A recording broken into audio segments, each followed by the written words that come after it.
क्षितिज, क्षितिज का पाठ नंबर 3। बोलो बेटे फटाफट निकालो शाबाश। एडजस्टमेंट हो गया पीरियड की, तो कुछ तो रोहन ने बताया कि इस पाठ में दिक्कत है तो वही करवा देते हैं बेटे, खाली बैठ के क्या करना।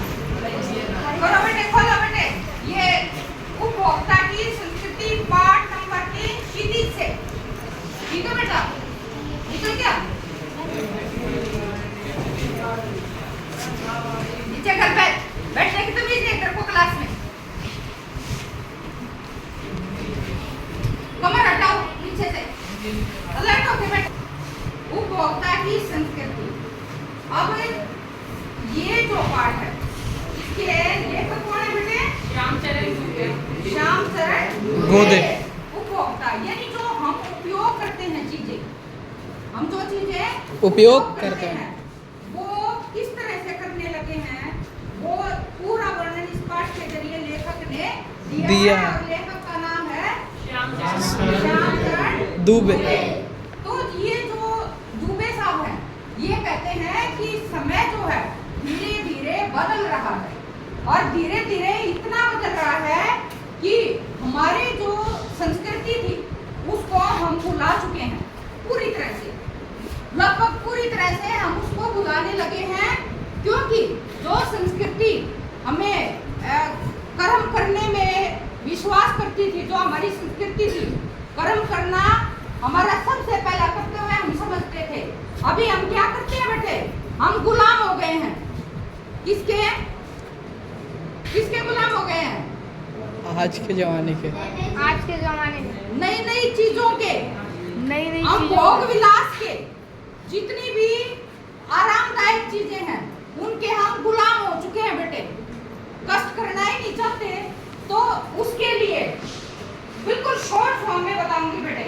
उसके लिए लेखक कहता है कि आप किसी भी चीज को अगर उठाएंगे तो सभी में आपको समझ आएगा शिक्षा क्या, हमारा रहन सहन क्या, खान पान क्या, बोलचाल क्या, हमारा पहनावा क्या, अगर सभी पे अगर देखेंगे तो उसमें क्या नजर आएगा बेटे? पश्चिमी सभ्यता की छाप पूरी तरह से पश्चिमी सभ्यता को फॉलो कर रहे हैं हम।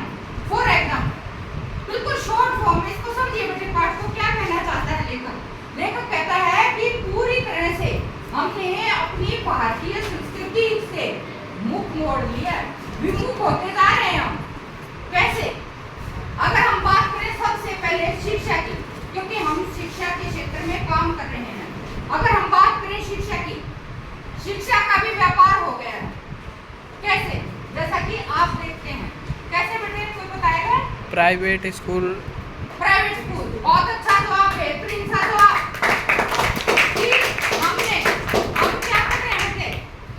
हम हर एक पेरेंट्स, बच्चे, शायद कभी ना कभी आपके ध्यान में भी ये चीजें आती हैं, उन बच्चों को देखकर जो प्राइवेट स्कूल में जाते हैं, उनके घर के आगे आके बड़ी बस खड़ी होती है, वैन खड़ी होती है, फिर वो टाई बैग लगा के बड़े नवाब बन के वो निकलते हैं, और उनका बस फर्क इतना ही है, हमारी मातृभाषा हिंदी जो हमारे लिए गर्व होना चाहिए, जब वो good morning sir, good morning ma'am, ma'am का मतलब तो मरे हुए होते हैं। अभी मीनिंग देखना गूगल पे सर्च करके, मैम का मतलब क्या है? मरी हुई, मम्मी मरी हुई, और मम्मी बोलते हैं। अरे माँ में क्या बुराई? मम्मी का मतलब मरी हुई। मम्मी में क्या बुराई? माँ में देखो बोलते तभी अच्छा लगता है। माँ कहते हैं, माँ और भगवान में कोई अंतर नहीं है। हमने माँ का क्या बना दिया? मम्मी मरी हुई, मरी गई तो फिर हम क्या? तो पूरी तरह से छाप हमारी हर चीज पे उसी की नजर आती है। ये इंग्लिश के शब्द हैं। महोदया कहे तो कितना अच्छा लगे, भाई कहे किसी को कितना अच्छा लगे, बहन जी कहे कितना अच्छा लगे, मैडम की क्यों? लेकिन हमने जो विदेशी कल्चर है उसकी तरफ अपना रुख मोड़ दिया है, और हम बड़ा फक्र महसूस करते हैं अगर किसी ने 4 वर्ड इंग्लिश के बोल दिए तो हम सोचते हैं अरे वाह कितना इंटेलिजेंट। ये भाषा एक माध्यम है आदान प्रदान, हमारे विचारों के आदान प्रदान माध्यम है, चाहे हम उसको इंग्लिश में बोले, फ्रेंच में बोले, मलयालम में बोले, तेलुगु में बोले, किसी भी भाषा में बोले, वो क्या है? माध्यम है। तो जब बच्चा उधर जाता है तो सभी को लगता है, हर पेरेंट्स ये सोचता है, अगर उसकी 1000 देने की फीस, उसकी कैपेसिटी है ना, क्षमता, तो पेरेंट्स सोचता है अरे 1000 क्या, थोड़े और इधर से कर लूंगा, मैं मेहनत ज्यादा कर लूंगा और बड़े स्कूल में करवाऊंगा, बड़ी बड़ी बिल्डिंग, एसी के रूम, एलईडी पैनल और पूरा ऑनलाइन कक्षा का और पूरी सुविधाओं से लैस उसकी गाड़ी और सुविधाओं से लैस उसका रूम। क्या ऐसा करने से पढ़ाई आ जाएगी? No ma'am. इससे आएगी? मैम क्या बोलते हैं आपका टीचर है? सेल्फ डिपेंड हो हम, और शिक्षक तो है अच्छा गाइडलाइन करने वाला होना चाहिए, जो कि आप लोगों के पास है। काफी पूरी तरह से ट्रेन टीचर करके गवर्नमेंट ने आपके पास भेजे हैं, तो आपको शर्म महसूस मेरे ख्याल से नहीं करनी चाहिए। प्रत्येक टीचर बहुत अच्छे से आपको जितना उनका ज्ञान है उससे भी आगे ज्ञान ग्रहण करके आपको प्रतिदिन पढ़ाता है, तो आपके लिए सौभाग्य की बात है, न कि शर्म की बात कि हम बड़ी बिल्डिंग के स्कूल में नहीं गए, हम प्राइवेट स्कूल में नहीं गए। मोटी फीस जहाँ जाएगी इसका मतलब वहाँ पढ़ाई बहुत अच्छी हो रही है, ये हमारी सोच हो गई है। क्यों बेटे ये सोचने की हम देख रहे हैं हो रही है, लेकिन क्यों, साथ साथ क्यों के सवाल का भी जवाब हमारे पास होना चाहिए। कैसे हुई बेटे, कोई बताएगा बच्चा? कैसे आई ये धारणा हमारी, क्यों बनी बेटे? मैम उधर बता रिशु। हाँ बेटे, मैम पढ़ाई के साथ साथ मैम लोग सोचते हैं प्राइवेट स्कूल में अच्छी पढ़ाई होती है। नहीं ये जो धारणा बनी, जो आप कह रहे हो, ये सब सोचते हैं ये चीज, ये सोच हमारी पनपी कहाँ से? मेरा सवाल ये है बेटे, कहाँ से बताइए बेटे? मैम विदेशों में जो दूसरे मतलब जो हम भारतीयों का मैम जैसे यहाँ जो हम दूसरे का देखते थे, हम वो चाहते कि हम भी वही अपनाएं। तो जो विदेश है ना, तो विदेशियों को हम लोगों ने देखा रहन सहन, तो हम लोग भी चाहते कि हम भी अपनाएं जैसे। नहीं इसके पीछे कोई थॉट तो होगा ना बेटे, पता है? अब जो हम बात कर रहे हैं रोहन कि हम बड़े बड़े स्कूल, चाहे हॉस्पिटल की बात लें, हम शिक्षा की बात कर रहे हैं सबसे पहले, चाहे हम बात करें हॉस्पिटल की, हॉस्पिटल में भी हम सोचते हैं अरे हम बड़े बड़े हॉस्पिटलों में जाएंगे, बहुत बड़े बड़े जो भी हॉस्पिटल हैं उनमें इलाज के लिए जाएंगे तो शायद हमारा इलाज बेहतर होगा। उसके पीछे एक बिजनेस है। क्या बेटे? बिजनेस। कैसे हुआ बिजनेस? किसी ने ध्यान लगाया? बारीकी से देखते हो? तुम्हें पता है? अगर मैं बताऊंगी तो तुम्हें पता होगा। अरे यस मुझे पता था। I know. मैम वहाँ पे शिक्षा बिकाऊ हो गई, जैसे पैसे दो तो पढ़ाई। वो ठीक है बेटे, वो ठीक है। ये हमारे जहन में डाला किसने? ये बिजनेस चला कौन रहा है? कैसे चल रहा है? पूंजीपतियों द्वारा। किनके द्वारा? पूंजीपतियों द्वारा। कैसे? जब अब अप्रैल का वक्त था, आपने देखा होगा एक घर के अंदर पूरा प्राइवेट स्कूल का स्टाफ, वैन बड़ी बड़ी लगी होती है, एक घर में जाते हैं, हमारे स्कूल में ये है, हमारे स्कूल में ये है। Yes ma'am. तो आपका बच्चा आईएएस बनेगा, आईपीएस बनेगा, इंजीनियर बनेगा, बेटर डॉक्टर बनेगा। ये किसने डाली जहन में? एक बहुत अच्छे स्कूल का वो पूंजीपति, उसके पास पैसा तो भी इतनी बड़ी बिल्डिंग खड़ी की है बेटे, उसने ये व्यापार है, और हम जो उन्होंने कहा हम उसको मान रहे हैं। बेटे हम मान रहे हैं ना इसको। कर कौन रहा है? हम किसके गुलाम बने ये सोचने में? पूंजीपतियों के गुलाम बने ना बेटे हमें। Yes ma'am. इसके पास पैसा था, उसने बड़ी बिल्डिंग खड़ी, हो एसी वाले रूम में, मेरा बच्चा मौज से पढ़ेगा। पढ़ने के लिए क्या चाहिए? दिमाग, मेहनत, जो सभी को भगवान ने बराबर दी है। बस फर्क इतना है कि हम उसको इस्तेमाल कितना कर रहे हैं। बस इतना सा फर्क है बेटे, इससे ज्यादा कुछ भी नहीं है। परमपिता परमेश्वर कभी भी किसी में फर्क नहीं करता, फर्क है हमारे कर्म करने का। ठीक है बेटे? तो ये फिर हम बात कर रही थी जैसे मैं हॉस्पिटलों की। जब हम बीमार होते हैं तो हम सोचते हैं कि सिविल हॉस्पिटल में, जबकि वो बहुत ट्रेंड वहाँ पे डॉक्टर हैं, बहुत अच्छी नर्सिस हैं, नर्स हैं, ठीक है, वहाँ बहुत अच्छे एम्प्लॉय हैं, कर्मचारी हैं, लेकिन हम कहाँ जाते हैं? बड़े बड़े प्राइवेट हॉस्पिटलों में। कहते हैं कि वहाँ इलाज बहुत अच्छा होगा। हम गुलाम बने? Yes ma'am. बनाया प्लस मैम उनकी ऐसी सोच शिक्षा है। में बनाया यस ऐसे ही। अगर हम बात करें जो हम रोज देखते हैं बड़े अच्छे से, जिसकी वजह से हमारी संस्कृति बिल्कुल क्षीण हो गई है, बिल्कुल मैं कहूँ नष्ट भ्रष्ट होती जा रही है। कैसे कि हम ऐड देखते हैं, ठीक है, पहले भी दांत साफ करने के लिए 20 तरह की पेस्ट आ जाएगी, टूथपेस्ट, ठीक है, और उनसे दांत होते भी नहीं है साफ रियल में देखा जाए तो। मैं 5 साल की हो गई और मेरे टीथ अब भी देख ले बिल्कुल सुपर वाइट, कोई टूटा नहीं है, किसी में दर्द नहीं है। कारण क्या है कि हमने दातुन की है, नीम की जो कि फ्री है, शीशम की कर सकते हैं आप, वो आपको बेनिफिट देगी। मैंगो जाटी जो खेतों में आप लोगों के गांव में बहुत है, उसकी हो सकती है, वो भी नहीं हो तो सभी घर के अंदर अवेलेबल है, कहीं बाहर जाने की जरूरत नहीं है। आपने नमक डाला, उसमें एक चुटकी हल्दी डालिए, एक लौंग पीस के डाल लीजिए, ठीक है, ऐसे किया और मसूड़ों की मसाज भी होगी और आपके दांत नीट और क्लीन भी होंगे। लेकिन हम गुलाम किसके बने? टूथपेस्ट। ऐड के, ऐड का भी बिजनेस है बेटे, यस मैम। ठीक है। फिर अरे उसमें कहेंगे ऐसे ऐसे ऐड देते हैं जिनके पति गंदे, वो कहेंगे कि ये आप इसका इस्तेमाल कीजिए, इस ऑयल का। आपको देखते देखते जो है स्टेज से बाल उठ जाएंगे खड़े और गहरे और लंबे, ठीक है। जो खुद सावड़े हैं वो कहेंगे कि ये क्रीम लगाइए, फेयर एंड लवली, आप जो है बिल्कुल गोरे चिट्टे हो जाएंगे। कैसा हो सकता है? No ma'am. वो बनाने वाला ऊपर जो बैठी है ना, वो शक्ति, दिव्य शक्ति, Yes, उसने सबको बड़े सोच के बनाया है। लंबा फेस देना था, इसका लंबा देना है, इसके तीखे फीचर्स देने हैं, इसके किस तरह के फीचर्स देने हैं, कलर कैसा देना है, उससे बड़ा कोई भी नहीं है। उसने जो हमें बना दिया उससे बाहर कुछ हो नहीं सकता। ये सिर्फ जो पूंजीपति लोग हैं उन्होंने हमारी मानसिकता को गुलाम बना दिया है। हमारे सोचने समझने की शक्ति जो है छिन गई है, खो गई है। हम सोचना चाहते ही नहीं। क्या कोई हमारी शक्ति को छीन सकता है? नहीं छीन सकता। कब छीनेगा? जब हम छीनने ही रहेंगे। हम खुद को उनके आगे परोस रहे हैं, हम उनके आगे परोस रहे हैं खुद को, तो वही फायदा उठाएगा कोई? जब हम खुद ही अपने आप को कहेंगे आप बैल मुझे मार, बैल तो मारेगा। यस अंडरस्टूड है?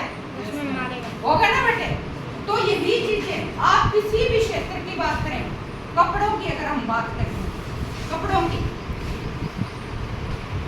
खास तौर पे हम महिलाओं, मैं महिला हूँ लेकिन फिर भी मैं सत्य से दूर नहीं भागती।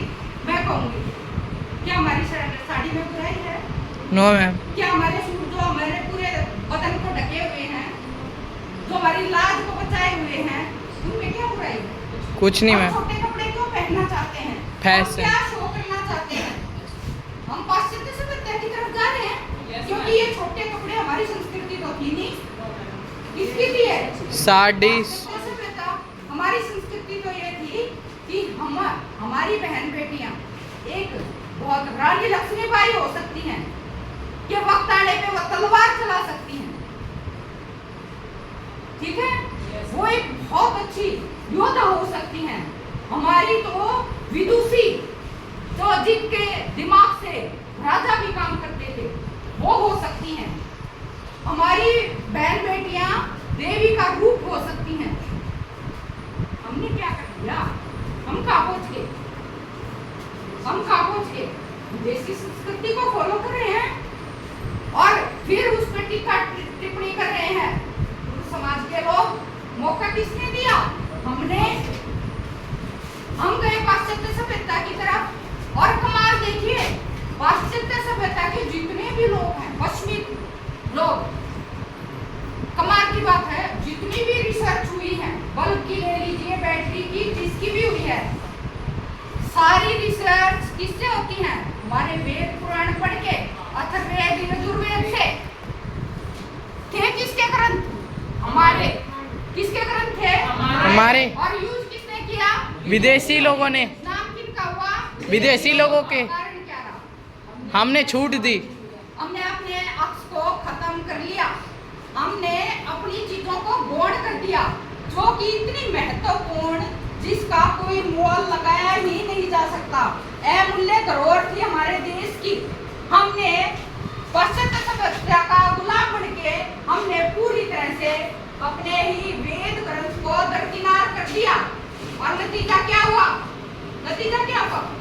अभी जो लहर चल रही है बेटे, मैं बिल्कुल तरोताजा आपको एग्जांपल दे रही हूँ, रटने की जरूरत नहीं पड़ेगी। अभी क्या है, स्थिति क्या हो गई है कि हमारे पास रोजगार, बेरोजगार हो गए हैं और हमारे बच्चे विदेशों की तरफ रुख करने लगे हैं। एक एक गांव में से 20-20 बच्चे विदेश की तरफ भाग रहे हैं। कारण क्या हुआ? कि हमने अपनी जो हमारी संस्कृति थी, हमारे जो ग्रंथ थे, हमारे वेद थे, पुराण थे, जो हमारे लिए पूरे व्यक्तित्व का विकास करते थे, उसको समझने का कष्ट ही नहीं किया। और नतीजा ये हुआ कि आज हम भटक गए हैं। कारण क्या है कि ये जो उपभोक्ता तंत्र है, जो एडवर्टाइजमेंट है, उसकी वजह से हमारी मानसिकता और हम गुलाम हो चुके हैं पूरी तरह से।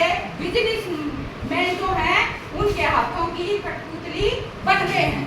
जब तक हम ऐसा करेंगे, ये कह रहे लेखक, आधुनिक ये समस्या बहुत बड़ी समस्या है और आप युवाओं को इस समस्या को समझना ही होगा। अगर हमें अपनी संस्कृति को, अपने देश को बचाए रखना है, तो हमें इस चीज को समझना ही होगा बेटे। तब हम अपने पैरों पे खड़े हो पाएंगे। हमारे देश में रोजगार की कमी नहीं है, क्योंकि हमारे देश के अंदर हमारे लोग कर्म में विश्वास करने वाले लोग हैं। ये एक और बात है कि कुछ भटक गए हैं। बिजनेसमैन जो है, पैसे वाले हैं, पूंजीपति हैं, विदेशी लोग हैं, उनके स्पीच सुन के, उनकी ऐड देख के हम भटक गए हैं। लेकिन धरातल पे हमें उतरना ही होगा अगर हमें पूरे अपने व्यक्तित्व का विकास करना है, आगे बढ़ना है। तो इतना सा ये लेसन है। अब इसमें कुछ किसी को, बच्चे को समझ ना आता हो तो बेटे आप पूछ सकते हैं। एक एक चीज आप कहीं भी देखेंगे, खान पान की ओर मैं आपको बता देती हूँ। हमारा खाना पीना क्या था?